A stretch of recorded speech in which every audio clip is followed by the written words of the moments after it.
Okay, in this video, we're going to take a look at frame rates in Filmic Pro and how to set them up. So I'm going to go back into my gear icon. I'm going to click on the frame rate. And Filmic Pro really allows you to do anything you want, from an awesome 24 frames per second, which movies are filmed at, all the way up to slow motion footage at 240. As you can see, the 240 and the 120 are grayed out here because the iPad is not letting me shoot at 4K and 240 frames per second. So that would be a large amount of file size, and so they're not going to let me do that. But I can go up to 60 frames per second. So incidentally, if I went up to 60 frames per second, so let's just tap that up here. Actually, I'll go up to it right here. So there's 60 frames per second, and I went into down below here and changed this to anything below 60, but we'll just say 30.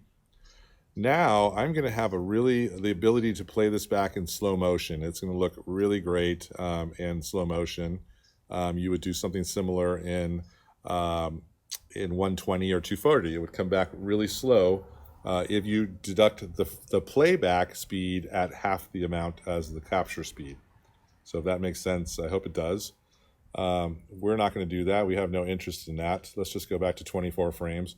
24 frames is going to give you that really nice, smooth film look. If you're doing more video for like sports or things like that, you can go into 30 frames per second. So you've got some options with that. But really, you want to start out at 24 frames per second and then maybe 30 if you're doing sports. And you'll be fine with that. Don't worry about anything else. Don't want to confuse you with all of this, but this is where all the frame rate stuff happens. Just know that if you want to slow things down, you're going to take half the playback of the shooting speed, which is the capture. So at 50 frames, I'm going to go down to 25, etc. Now, incidentally, 25 frames per second is the standard in Europe. That's called PAL format, P-A-L.